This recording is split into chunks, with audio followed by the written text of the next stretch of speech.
USAA knows dynamic duos can save the day, like superheroes and sidekicks, or auto and home insurance. With USAA, you can bundle your auto and home and save up to 10%. Learn more and get a quote at usaa.com/bundle. Restrictions apply. This episode is brought to you by Indeed. When your computer breaks, you don't wait for it to magically start working again. You fix the problem. So why wait to hire the people your company desperately needs? Use Indeed's sponsored jobs to hire top talent fast. And even better, you only pay for results. There's no need to wait. Speed up your hiring with a $75 sponsored job credit at Indeed.com/podcast. Terms and conditions apply. Hi, and welcome to Deep Leadership. I'm your host, John Rennie. But what if your company culture is killing your team and you don't even know it? Today, I'm joined by Margaret Graziano, a leadership expert who has helped fix some of the most toxic workplaces. We sat down and discussed what a real culture looks like, why most companies fake it, and how to build a team that actually works together. Now, if you've ever felt stuck in a bad, fake, or toxic culture, and you want to make a shift, you don't want to miss this important conversation. So, are you ready to dive in? Let's get started. Welcome to Deep Leadership, the show built on one simple and powerful truth. Leadership is a people business. If you're ready to become a better boss and a stronger leader, you're in the right place. Let's dive in.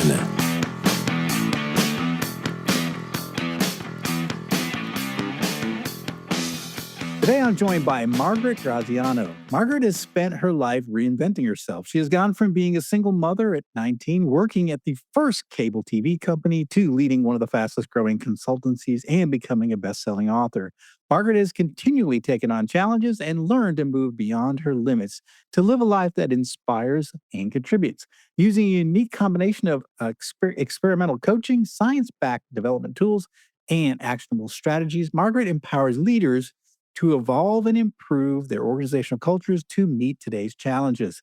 She is the author of Ignite Culture, Empowering and Leading a Healthy, High-Performance Organization from the Inside Out. And I am excited to have her on the show to better understand how leaders can ignite their culture. So, Margaret, welcome to the show. Thank you. Thank you for having me, John. Oh, it's great. I'm excited to have you on the show. Excited to talk about culture. It's one of my favorite topics, and I think it's one that's really important as it relates to leadership. But first of all, how did you get interested in the idea of organizational culture? Yeah, so that's a great question. I was in recruiting for 25 years, and in those 25 years, I learned firsthand why people take jobs, why people quit jobs, and why people stay in jobs. And, everybody wanted A players, and we weren't always putting A players in A companies. As a matter of fact, most times organizations, obviously, I had some really great clients. I would say 25% to 30% of all the clients I worked with were places I myself would go work for. But the other side, on the other side of the fraction, were places that weren't the best companies once you got to know them. Their culture that they liked wasn't the culture that outsiders would want to be in. So, they say anything to get a person to take the job. They don't tell the truth about what's really going on inside and how dysfunctional it really is. And so I was at a midlife, I think I was like in, midlife. And I had an offer to sell. And I was also, I had developed a recruiting process. At the time, we called it conscious hiring. And I had an opportunity to sell. And I thought, you know what, I'm going to take all the things I love about recruiting and search, all the part of working with people and finding out what's really important to them. And then I'm going to take everything I learned about employee retention, because I was at the National Association, I was the trainer for the certification and retention. And I'm going to look at how I can empower healthy organizations to spread the good news about what's working and to attract like-minded individuals. And we do that. And we've also gotten entangled with organizations that aren't so healthy, and want to say they have a good culture or want to work on culture because it looks good to the board or to the shareholders. But when it comes right down to it, the culture that they're committed to is cutthroat. Mm. The culture that they're committed to is divisiveness. The culture that they're committed to is anything for a buck. Not everybody, but there are those companies out there. And as you know, because of what you do in coaching leaders, like I coach leaders, most people who are aware and awake want to work for a healthy, intentional, high performance team. Mm. Most people do not want to go to work and have to fight their way through a day. Mm. Yeah. And I do it. Interesting. My why is I I believe that people have everything inside them to be liberated and to choose where they work wisely. Mm. And organizations have everything inside of them to choose the right people so that they can be the kind of organization that people can thrive at. And you've got to be good at sorting. Yeah, yeah. I really love what you're saying there, and I think, coming from a recruitment standpoint or recruiting standpoint, you got to see sort of the difference between what people said their culture was like and then what it was actually like. And I know my last corporate job was that situation where I went to a place where I really had a lot of respect for, and I really was excited to go to work for it. And I was there, and I only lasted 2.5 years because it was the culture was so terrible, that I said, "I have to get out of here." And that's when I started my own company. I left and started my own company. I just said, "I'm done with corporate life. I can't do it anymore. I can't live.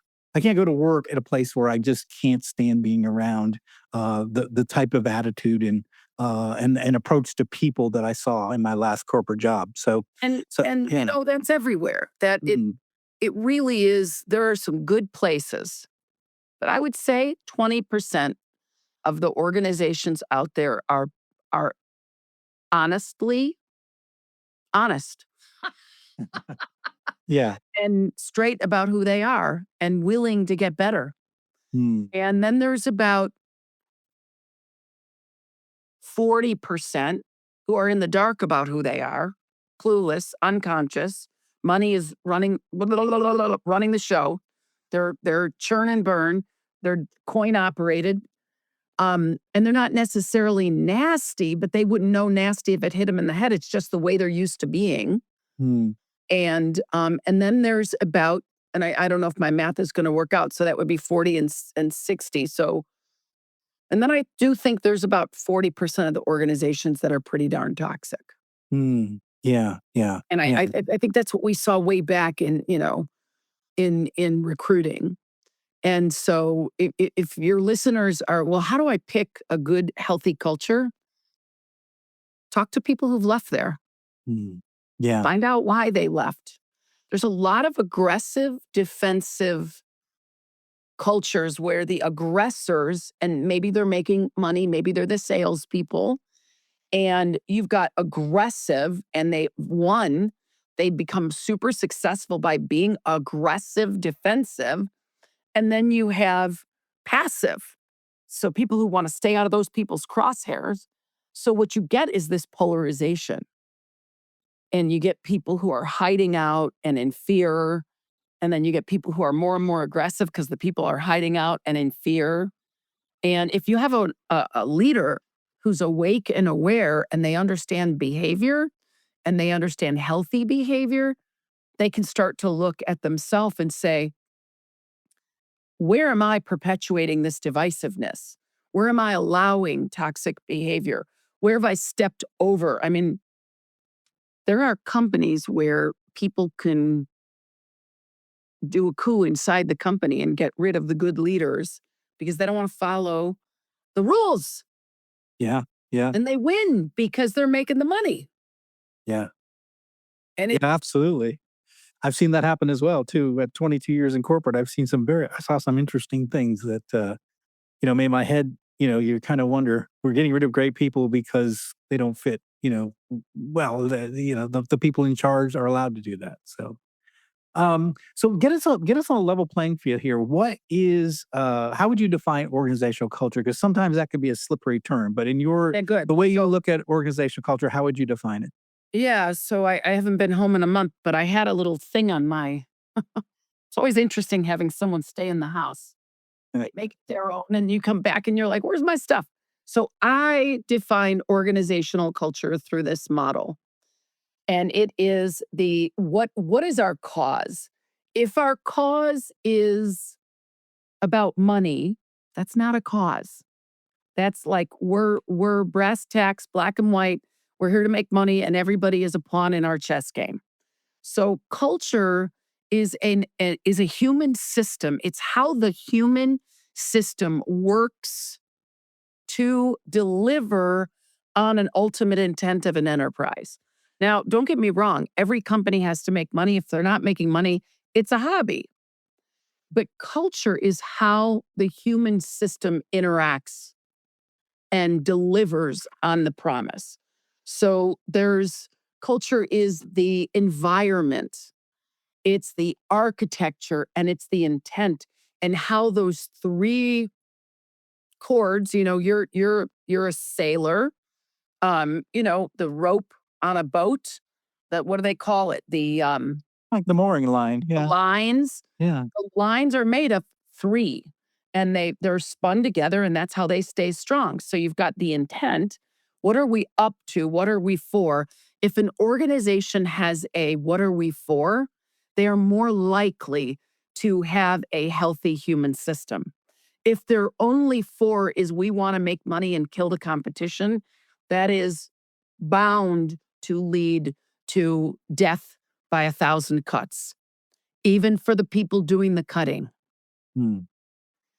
And so then let's talk about the environment. How do you have a human system that is respectful to each other? Should I go as far as to say kind, compassionate? It doesn't mean you let people not do their job.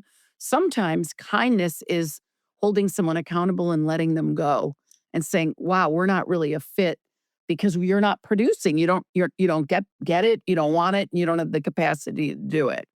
So it's an environment where people work together, like the boys in the boat. If you've ever any sporting movie that's been any good and that people loved, I mean, we've got Miracle, we've got Remember the Titans, you've got the boys in the boat. You saw the way they worked together. They fought through the toughness, but they said what they needed to say, but they were together. Hmm. And that's culture. We are rowing in the same direction. We're for a cause and we're for each other. And I work with nonprofits, and some of them are super dysfunctional when we start. And somewhere along the line, they lost their way, and someone raised the flag and said, we need to get love back into this organization because it was started out of love. But sometimes human beings, when left up to their own devices, ego takes over. So, what is a healthy environment? It's an environment that you're in business, right? You're in business or in a nonprofit or in a government agency, but you're in business to produce a result, to deliver a service. How well are you delivering that service? How well are you producing that result? That's number one, or it's a hobby. Two is that people get the experience that they get to be their highest and best self at work. Not like I have to go put a mask on to go to work and pretend I'm someone I'm not. Or like you said in your job where you had to grin and bear it and tolerate it and make yourself unhealthy. And you didn't say that, but you said it was really hard to be there. And when it's really hard to be someplace 70% of the time, it's unhealthy. Hmm. And so self-actualization doesn't mean I am, an actress in Hollywood and I get my dream job. I'm not saying that is my dream job either, but it's a lot of people's dream job. But I get to feel and experience myself as being a contribution Hmm. at work. So that's self-actualization. The third is affiliative. People work with people and they want to coagulate with people. They want to cooperate with people. They want to intermingle and share ideas and brainstorm and have autonomy, agency, and authority. That's self-actualization and its affiliation. And then the fourth piece to a healthy environment is that you treat people like people. If you say you're going to promote somebody, then you do it, or you don't make promises you can't keep. And when you do make a promise you can't keep, you clean it up and you say, I overstepped, I overpromised, I am sorry, out of respect. Or you say, you know what, I told you were going to get a promotion, but your behavior at the last national sales conference was atrocious and I can't promote you. You need to go to rehab because you were drunk or whatever it is. But you talk to people and you're honest with people and you treat them as human beings with dignity and respect. And I have to tell you that humanistic part, John, is missing in so many organizations. I was coaching a CEO. I'm no longer coaching him. He was pissed off at one of his people on the executive team and gave him the silent treatment for 2 months. Didn't talk to him. Yeah. That's not okay. And Yeah. I told him it wasn't okay. You know, I'm a tough coach. I tell people, like, if you're going to be that way, that's not, have you read my book? So the environment needs to be an environment that is fertile ground for innovation to occur. It's got to be fertile. If the environment is toxic waste, if the environment is hate and threats and screaming and finger pointing and throwing things and lying and cheating and stealing and that's not healthy. So Yeah. we got the environment. Now, what does it take to have a healthy environment? You need some framework for what does it mean? How do we treat each other? What are our real values? Not what do we say we are, but what are we really doing here every day? And how do we bring in new people to the organization? How do we integrate them? What are the ground rules for working here? And this is where so many companies get it wrong. They have values like respect, but they don't treat people with respect. They don't tell them the truth. They say, put your head down and just shut up and work. And your job is to annihilate the competition. Just even think about it. Like you got submarines on your walls. Annihilate the competition is like we're going to war. Who wants to live at work in war? Yeah. Yeah. So culture is how we treat people, how we listen to people, how level we are with them, how straight up we are with them, how often we communicate. And I think where most companies blow it is they think they are communicating, but we're learning you have to communicate 10 times more than you think you do.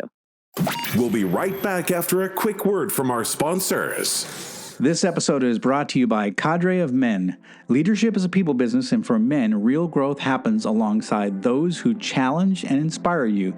Cadre of Men is your force multiplier, helping you achieve more strength, deeper connections, and a stronger sense of purpose. I'm proud to call myself a member of this dynamic group. Cadre of Men is built for men who refuse to settle.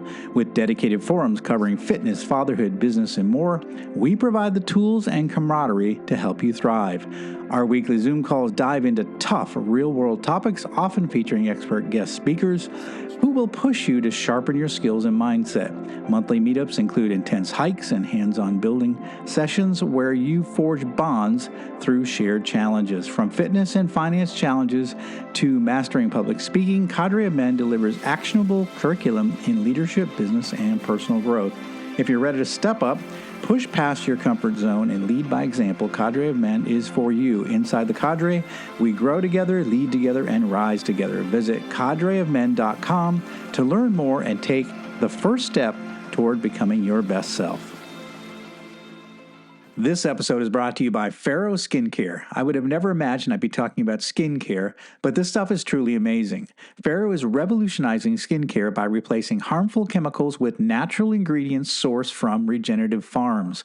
Now, weightlifting is tough on the hands, and Pharaoh's Epic Dermis is the best product I've ever used to get my callous hands back to normal and stay in the game. Now I use it every day. Pharaoh also works to reduce fine lines, wrinkles, and improve overall skin health. As Pharaoh CEO Charles Mayfield likes to say, a little Pharaoh goes a long way. Deep Leadership Podcast listeners can save 15% off all of their products by using the code DEEP at checkout. So check them out at pharaoh.life. That's FARROW.life. This episode is brought to you by the Salty Sailor Coffee Company, the official coffee of the Deep Leadership Podcast. Salty Sailor is a veteran-owned coffee brand on a mission to deliver premium, fresh roasted coffee while making a positive impact in the world. Their motto is drink coffee and do good, which reflects their commitment to making amazing coffee and actively supporting the military community. 10% of every order goes to the Navy Marine Corps Relief Society, an organization dedicated to helping sailors, Marines, and their families in times of need. All our listeners get 10% off every order of their amazing coffee by using the discount code DEEP at checkout. So check them out at saltysailorcoffee.com.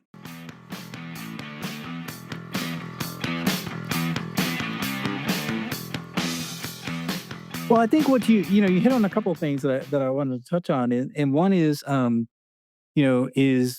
like my experience on the submarine is that we all knew what the mission was, like, and we wanted to be there, and we were there for each other. And so we were part of a really, like, it's sort of the boys in the boat you mentioned. We were like that environment. We had a goal, we had a mission, do this mission, get everyone home safely. And everybody knew what their role was in carrying that mission. And we were there for each other. We had each other's backs.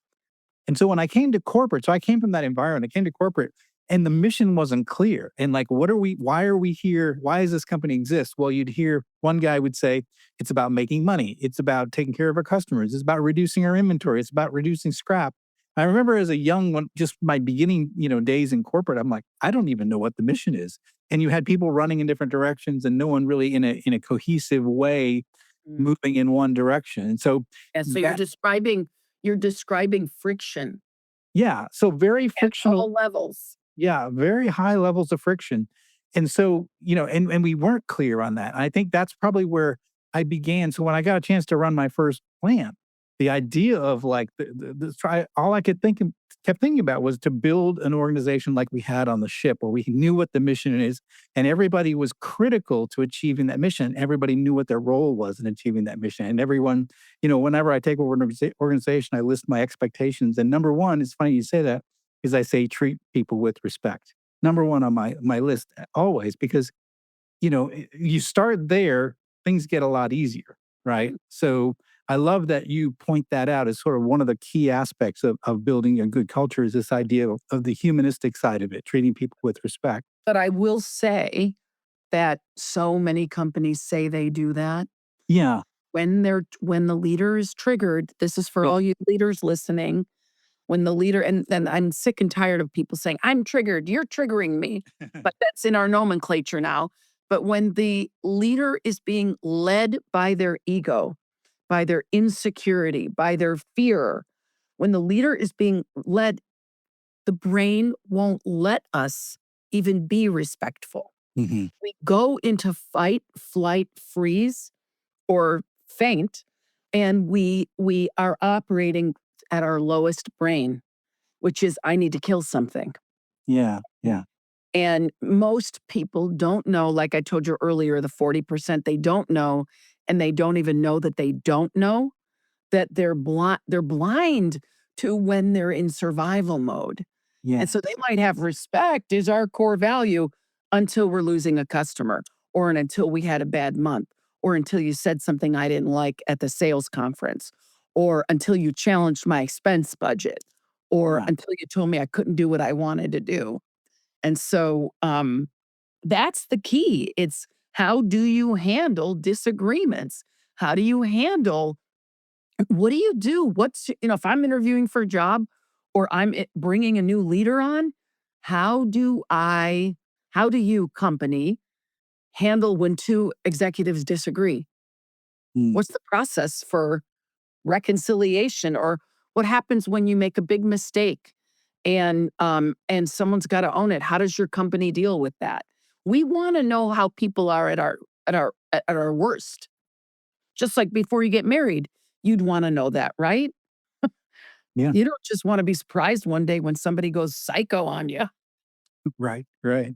Well, one of the things that you're implying through this, and I think it's really important, is it's one thing to make a list of your cultural values, if you will, but that's not as important as how you act your actual actions. And so, to me, sort of what makes up the culture is the actions of the leaders and what they do, like you say, when the chips are down or when you're facing some sort of a negative situation. Do you act in accordance with your stated values, or does that go out the window? And if it does go out the window, well, that's really truly your culture. It's not what's on paper. It's how you Well, behave. and here's the thing, everyone's human. I mean, when I was younger and running a recruiting company and I was straight commission and supporting my family, and I was trying to be nice to everybody. I didn't want anybody to work on commission and suffer like I had to. So I had all this overhead and I was completely stressed out. And so I was running an organization incongruently with the way I was trained. Mm, I was a bad boss. mm, I hired people who didn't want to earn commission. I hired people who weren't driven to find people jobs. They kind of wanted to be in the space I was in because it looked like everything was fun. And then when they wouldn't produce, I would hound them and hound them and hound them and hound them. And I didn't know any better. I didn't know until I was 36 years old that I was even doing that. mm, And so the thing is, a lot of companies just don't know and they don't know that they don't know. But mm, the question is, are they willing to pull the bag off their head and say, wow, the feedback I'm getting in my 360 is that when the chips are down, I'm not very nice. Or that I tell people the job is one thing, but it's really another thing. Or that I don't give people the bad feedback. I get just as much, I see just as much conflicting cultures from people who are too nice, not holding people accountable. And like, even they want to be respectful, but they're not being respectful because they're not telling people that they're not performing, but they're talking about them behind their back to everybody else. mm, So it's really in this respect thing is insidious. mm, And it's like, so if you're going to say respect is our culture, what does that mean? mm. What does that really mean? It means we don't yell, like Microsoft. We don't yell. There's no nonviolent community. We're all about nonviolent communication. That's how Microsoft is now. But at one point, they were very violent communication. Right. Right. They also say that accountability is one of their core values. So if you want to work at Microsoft, you've got to be ready and willing to produce. And if you don't, you got to leave. Right. Right. And so I just think values are slippery and we don't do enough to define them and to teach people what it means here. And we slide over it in the interview process and say, oh, yeah, look at our values on the wall. And the applicants need a job. Mm. Yeah. Yeah. Yeah. Exactly. Well, you touched on one thing, and I wanted to get some clarification on it. You mentioned a culture being one of friction, and then you also talk about the idea of a culture being a more of a flow. Mm, Explain the difference between the two states, and then how do we make that shift happen? What's the great. what's the Great. necessary condition to be able to make that shift? So friction, imagine a lot of noise, like 140,000 bits of information coming at you, and it's incoherent. It's Mm, noise. It's loud. It's all conflictive, like when you were at that company, this one running this way and that one running that way. So friction is incoherence. So imagine you're, on a submarine and you're trying to get, SOS, SOS, and you're sure. So it's incoherent. The signal's not going out. But coherence is this state of you can hear everything that's being said, you can understand it. There's alignment.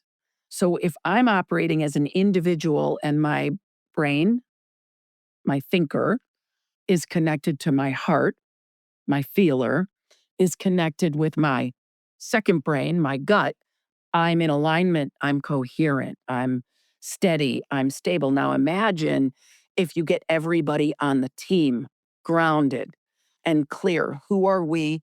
What are we for? What are our roles? Who's doing what? Is everyone clear? Where does my role end? Where does your role begin? And how often are we connecting so we're on the same page? That's flow. And when you're in a state of coherence, i.e., a state of flow, you are moving like the radio waves. You're moving in sync. And there's actually that's too bad I don't have it with me, but I've been studying heart math, which is this breathing and coherence methodology. And I actually have a monitor that I put my finger in and I breathe, and it will tell me how aligned my thoughts are and my heartbeat. And so, is the thinking and the heart rate in coherence? And when it is, I've got clarity. Hmm. So, we call it emergence. In an emergent culture, that's when innovation can occur. That's when people do their best. Let them do what they love to do. Now, make sure they love to do what you do, because if they don't love to do what you do, they shouldn't be there. Hmm. They'll never feel good about it if they don't love what it is that you're up to. And if you're only up to making money, you need to go hire a bunch of people who only care about money. Don't hire service centralizers if you only care about money. But if you want to make a difference on the planet, if you want to change lives, like my company, we liberate the human spirit. If you don't want to liberate people, shouldn't work here. Hmm. And if you get people who are aligned and then your behavior is congruent, and then you teach them and train them and give them opportunities to thrive, what you create is this fertile environment for growth, and that's emergence. Hmm. And in science, like if you just Google emergence, you'll see schools of fish. You see the school swimming this way, and all of a sudden it moves. All of them move, not just one or two, but all of them move. That's emergence. At the end of a fire, a big fire in the forest, about a year and a half, 2 years later, the ground is fertile and everything starts growing and new life. That's emergence. And so, like, if people spend 70% of their waking life at work, they really want to be in an environment that's fertile ground for happiness, Hmm. for joy, for cooperation. They want to be like the boys on the boat. They want to win. Yeah. And they want to, when they get the ball, they want to do the best they can with that ball. They don't want to be annihilated when they get the ball. Yeah. Well, it's interesting, because I think many people have never seen a flow state or an organizational culture that is in flow. And so I think Mm. maybe as you describe and you talk about it, it might be new to somebody. They haven't really felt it. I mean, again, I go back to my time when I was on the submarine. We would run battle stations, and we all had a certain role to do in battle stations. And we had done it so many times together in so many different, scenarios. We didn't have to communicate. We could look at each other and we knew exactly what each other was thinking. And the next step, we all had a role to play and we knew exactly how each other was thinking. And when we did torpedo shots, we never missed. We've never missed the entire time we were there because we just were like this. We were in that state of flow where we just knew each other, we depended on each other, and we knew how each other was thinking, and it was it was an amazing experience. And I think maybe probably my entire career, I've been chasing that in the same way in my business life to create a situation where I had that kind of an organizational culture that did operate that smoothly. Yes, so I've worked with some. I would say 70% of the companies that contact me either had that at one time and lost it, Yeah, um, and or a new leader came in and said, "I can't lead in this toxic environment. mm, We have to shift it." yeah, And sometimes it works and sometimes it doesn't. Sometimes the leader outgrows the organization, including the board. yeah, yeah, And they just they're better than the company. yeah. And, but I think it's easier to do this in organizations where you have autonomy, Yes, your team. I yes. think smaller companies, it's easier, honestly. 100%. I agree with you. Less than 400 people, I think it's much easier. Yeah. I think, if the leader is emotionally healthy, the CEO, and they've done work on themselves, much more likely that you'll have that emergence because they don't let their ego run the show. I've worked with some hospitals that have it, but it's not something that you can take for granted. It's ongoing. It's ongoing. It takes, like even you could tell your teammates' thoughts, but you guys were always doing drills. You were always practicing. Yeah. You were Yeah. building the muscle day in and day out, day in and day out. So that's why you see it on sports teams. And you Yeah. see it in startups. And I've run, having the military background and the startup experience, that's where I've seen the startup was the closest we could get to that sort of flow state. It's because we were a small organization, everybody was on the same page, we had the same mission, everybody knew their roles, and we liked being together. Yeah. We were sort of like on a pirate ship. We're kind of setting off. We called ourselves corporate refugees, and we were on a pirate ship, and we were going to change the world. And that's a fun place to be. And I think that that's the closest probably I ever got to where it was similar to in the military for sure. Yeah. Yeah. Well, I think it is possible, and it's up to, you said you have a lot of leaders listening to this podcast. It's up to each and every one of us. I have something on now I can't find it because, it is on I have a couple hearts on my desk, and I have a question for myself. Is my behavior inspiring or expiring positive change? I love that. Because sometimes I talk to people all day long and I take in their energy, and am I clean? Am I putting out the best I can?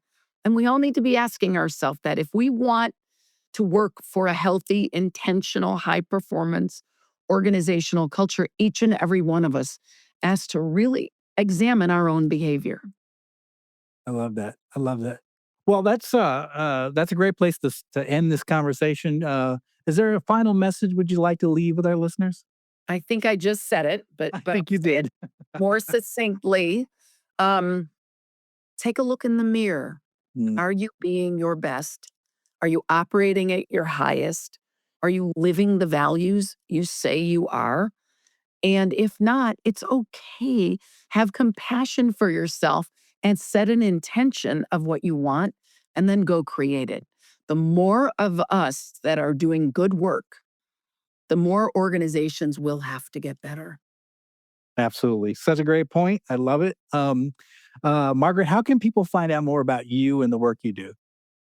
Well, Keen Alignment is the company that I run, and margaretgraziano.com is the website for where I get speaking engagements or do talks or workshops.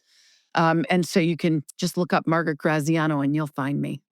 Fantastic. We're going to put links in the show notes for all of Margaret's resources, including the book Ignite Culture. A very important book. If your culture is not ignited, if you're not in a flow state, if you're in chaos, then you've got work to do. And Margaret's book Ignite Culture is one that's going to help you. So follow the links in the show notes below. If you had something that you want to talk to Margaret about, reach out to her, ask her a question, and she's happy to answer the questions about culture. She is the expert. That's why we bring experts on the show, so that you can learn from her experience, learn from her knowledge. So, Margaret, I want to thank you for coming on the show. Thank you for sharing all of your insight on culture. You've given us a lot to think about today. You're welcome. Thank you again. Well, that is it for today. Thank you for listening to Deep Leadership. If you like this podcast, please subscribe and share so we can continue to build a world with better bosses. Until next time, this is John Rennie saying take care and lead well. Thank you for listening to Deep Leadership. For more information and updates, please visit our website at johnsrennie.com. Hey guys, it's your girl Yasia. I want to share some really exciting news with you. I just dropped my first ever single, Spell on You, off my upcoming debut EP, Devil's Room, on RM Records. It's simply devilicious.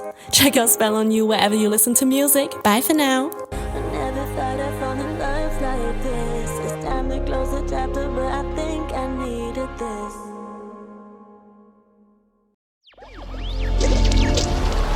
Electricast. Welcome to the Candle Power Hour. Come with us backstage, behind the scenes of show business spanning over 4 decades and bringing you the experiences that can only be told by the people who were there. Our guests are from the A-list, the F-list, and everyone in between. Get set for some of the most insane, hilarious, and inspiring stories you will ever hear. I'm Mercury. And I'm Diego. Your hosts for the Candle Power Hour.